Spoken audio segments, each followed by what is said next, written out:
welcome to the Expert's Voice. As you can see, every expert was once a beginner. And my name is Brenda Dempsey. I am the founder and CEO of Brilliance Publishing. And one of the jobs I just love is putting my authors in the spotlight, not only as an author, but for their genius, their expertise, their brilliance. And we've got an amazing author with us today who's going to give us a little insight into who he is, what lights him up, what makes him a scintillating superstar. And he's going to be talking to you all about leadership and management. And who am I talking about? The one and only George Greig. Hi, George. Hi, Brenda. Thank you very much for that very kind introduction. Oh, so you're welcome. You're welcome, George. See, he's ready to get right on in there.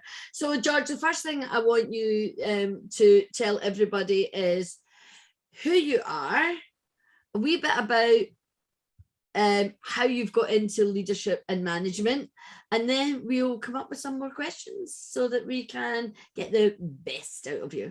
Thanks, George. Absolutely. Thanks, Brenda. So my leadership and management expertise, I'm lucky to be able to say, goes back very close to 50 years now. It started when I joined the British Army. I joined the Royal Signals back in 1977. I had actually left school early, having been a bit lazy, a bit sort of, I guess, keen to join the working environment to make some money. So some typically Scottish roots there. But I'd actually made a very poor decision.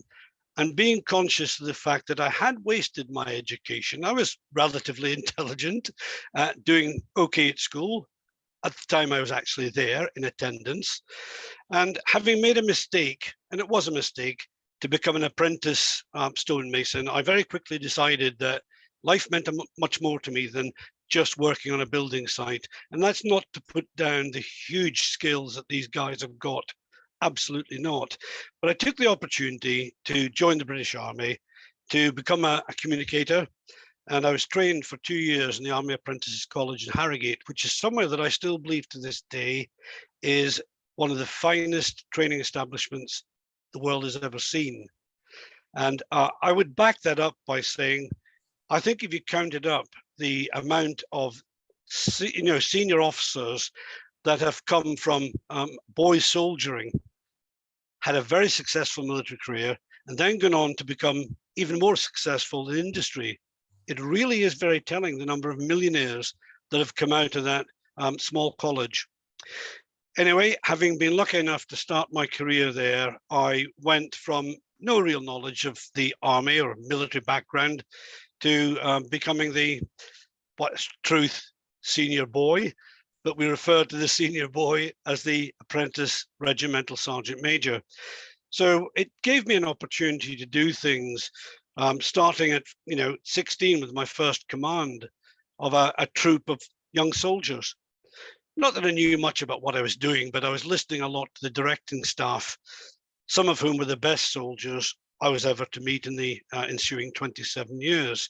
So picking up upon that, I got opportunities to do things such as lead at 18, the Queen's Birthday Parade, which was a parade of 2,500 soldiers. And of course, that's within 2 years of joining the army. So I'd come from a standing start to be able to do something like that as quite a shy, reserved character at the beginning, that the army had managed to give a good shake, say, attend some adventurous training, go on long trips to Wales, and do all sorts of interesting things that brought the leadership aspect out of me and into the fore, I guess. I absolutely loved it. I was army barmy almost from day one, and that didn't change for 27 years because I took so much from the learning that was provided to me. When I left the Apprentices College, I entered man service at 18, a fully qualified tradesman, and indeed a fully qualified soldier.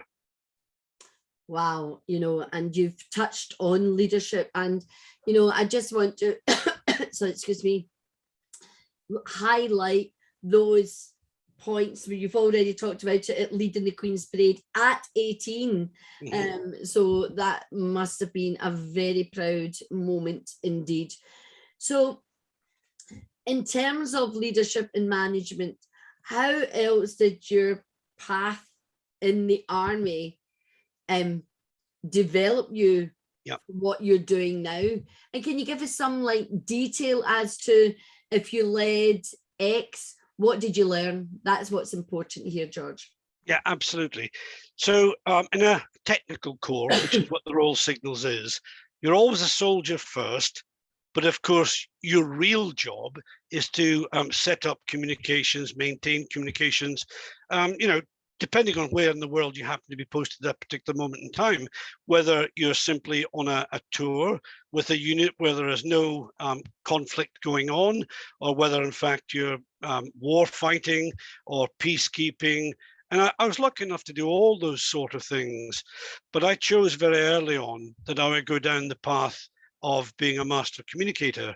So in the Royal Signals, the path for me led to Yeoman of Signals qualification. That's the master operator, the guy who does all the communications, planning, management, training, deployment. So I just stepped through a number of levels. So at regimental level, you've got about 2,000 soldiers. And beyond that, you go up through brigades where there are 10 to 12,000. And then you'll go up still further to a divisional level where there might be 20 odd thousand. And it was my job, having qualified as a Yeoman of Signals, to actually provide the communications for all the fighting arms, the teeth arms, such as the infantry, the tanks, and all of those sort of things, to give them cohesive communications, to let them be engaged in whatever task we're undertaking. As I say, be that peacekeeping or war fighting. And I've done both. I guess the main thing for me was it was stepping up through the formations on each promotion. I traveled through the promotions to the senior post of Warrant Officer Class 1 Yeoman of Signals, where I commanded. I didn't command it, I beg your pardon. Some might have thought I tried to. I worked directly to a brigade commander who was one of the finest I had ever come across. He is the chap who wrote the foreword to my book. And indeed, his name is Lieutenant General, retired, Sir John Kisley. He was the commander of 22nd Armoured Brigade. And at the point in time, it was the biggest brigade in the British Army. So I was able to step up each time, each promotion to another level. And eventually I was commissioned. And that's the point at which I suppose I become the master of my trade in my speciality, all the time going through leadership courses and training with each promotion. Wow, George,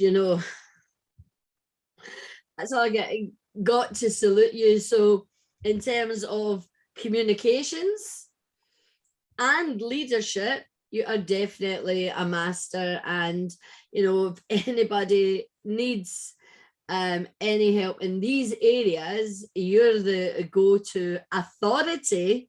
I was right when I called you a scintillating superstar at the beginning, because that's exactly what you are. So when you talk, so I'm a bit interested in this myself. So when you talk about like the communications, are we talking about all the radio communications? Can you, without giving anything away that you might not be allowed to give away, and as best as you can answer it, is that the kind of thing that you were in command of? Yeah, it was a whole range of differing means of communications, Brenda. So there were radios of all types, so very high frequencies, special high frequencies, all the sort of things that are in the melting pot, if you will. There were also fully secret, secure tactical trunk communications, so a field telephone system that was cleared up to secret level. There were other things, other types of communication means like satellite. As if, for instance, I was lucky enough to build 2 satellite systems, one with cable and wireless, which was, if I remember correctly, the inter-UK to the Balkans satellite network. And the other one I built with BT, and I seem to remember that was the internal to the Balkans satellite network. So it provided communications out to far-flung posts throughout the Balkans during the Balkan War. And indeed, the other network took it all the way back to the United Kingdom so we could get the strategic command decisions through that particular means. So a real mix mash of comms. Wow. So, George, now you've mentioned a few things there. So, and you had a very long service. How did technology enable you to improve on those communications then? So, because of the fact that we are, professional communicators, we have to attend regular courses to ensure that our skill set is maintained, and moreover that you learn about the new stuff that's coming through. So you can't rest on your laurels and think, well, I'm okay, I know enough now to get by, because technology is constantly changing. And of course, the biggest change in my lifetime, Brenda, was really the advent of IT proper. I'm quite an older individual now, and of course telecoms to me back in my day was about Morse code and voice procedure and all sorts of things that people have probably found very strange now. But of course, during my service, we had the introduction of the World Wide Web, and indeed it affected the army and the service the same way as it affected, the wider world. So we had to become expert in that. And indeed now it's come a long way forward since I departed, and you now have IT specialists from within the ranks themselves. So whilst I was taught about Morse code and satellite and stuff like that, these individuals now are master IT people, either in the provision of systems or in the maintenance of systems. Right, yeah. Of course, I took my initial learning and I'm now very much an IT person, but that took me the 20 years in between leaving to this point in time. Yeah, and that's right. You see, because I've come from an educational background, Yep. and CPD, continual professional development, is vital. Yes. And and it is in all these professional bodies, whether it be law, medicine, whatever your field is in professionalism, you have to maintain. You can't say, well, I've got my degree now and I've got my master's. You have to keep going, because we live in a never-changing world. So it's just brilliant how you grew along with the change in technology. So let's get back to leadership now. Yep. So through all the various leadership trainings that you have done, what would you say? And you know me, I love the power of three. Yep. What are the three main ingredients, in your opinion, would you say is vital to great leadership? The first one, I believe, Brenda, is empathy. And that's become, across the years, more and more important, because I come from two quite contrasting environments. Believe it or not, empathy is as important as a military leader as it is in industry. The whole autocratic piece is sometimes overthought by people as they look at the army. Obviously, the army is about doing what you're told when you're told, because actually you may well be dependent on your life for that. But people still do and are allowed to ask questions, particularly in the technical corps, where you've got highly qualified, competent, intellectually capable people. And that's not me saying that infantry folk, for instance, are not. They very much are, but it's a different challenge. And then, of course, when you step out into industry, it's entirely different yet again, because autocracy on occasion doesn't get you very far. No. So I would say empathy absolutely first. I would then say mutual support and mutual respect. Being able to look at people and let them know, just by the way they look at them, that you want to see them at their very best. All I ever want from my people, Brenda, is to see them be the best they can be. Yeah, absolutely. And it's a bit of a cliche to be the best that you can be, but Yep. do you know what? Those words are so true. So it's the same for me. I want to be the best version of myself. And, as a teacher, you just want those kids and now adults that I work with to be the best they can be. You're willing the greatness and the brilliance out of them. You're giving them opportunity and platforms. Yep. So looking at leadership and management now in the work that you're doing, how has all that wonderful mastery, how do you bring that together to shape today's leaders? So I think it's worked very well for me, Brenda, because I've been exceptionally lucky, having lived a long life in a military world, and then quite a long life now outside of it.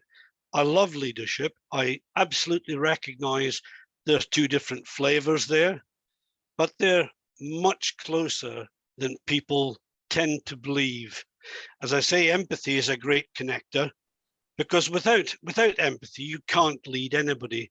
People just will not feel comfortable, will not follow you.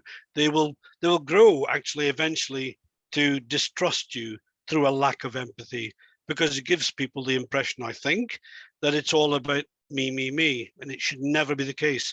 I sort of challenge that with another bit of a cliche, I'm afraid, but I will always say to them, there's no I in team. The team is absolutely everything. And with the right teamwork, something I learned a huge amount about in the army, I've been able to bring that through into civilian life. And that's been one of the most pleasing things in my life.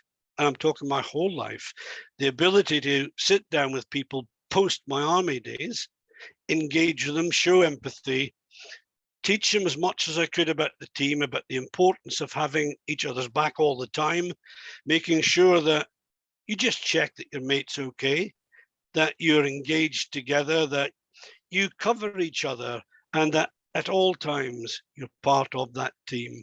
That's worked really well for me. And one of the proudest things in my life, believe it or not, I had a chap who was a solution architect a number of years back, probably one of the finest men I've ever worked with as a technical individual, who said to me when I left that business, "You're the best boss I've ever had, George." And he nearly brought me to tears. And I'm quite a robust guy. But the reason for that was he himself was such a fantastic individual. He's a lovely human being as well, which always helps, of course. But the fact that he got exactly where I was coming from, and he was a legend in that business, I was very, very proud of that, Brenda. Yeah, and that's the thing, leaders don't do things, well, great leaders don't do it for themselves, they're doing it as service, and you talk about empathy, that's all about emotional intelligence. Yes. So an emotional intelligent leader is going to go way further than other types of leaders, and leadership's changed dramatically over the last 50 years or more. Even when I did leadership training, about 20 years or so ago in education, what I've learned myself and developed and honed and created my whole holistic leadership development, because we're not one part, we're a whole person. And of course, a big part of that is empathy, which is emotional intelligence. And I certainly know, George, you're very high emotional intelligence. You're a very gifted man. You're a very humble man. And it's just been a pleasure hearing some of the stories that you're sharing. And I know, George, we could just have a weekly series for a whole year in the stories. But, I'll give you the last word. Just do a wee bit of plug your book. Do you have a copy of it there? I do, Brenda. It's one of the highlights of my life. There is absolutely no doubt about that. I found it therapeutic to write it because it's mostly happy memories, but there are one or two tragic bits in the book where I lose friends that, my son, for instance, is 40 years old. He was born 2 weeks after my best friend, whose name I'm very proud of is Robert Burns, which is a good Scottish name, as you well know, Brenda.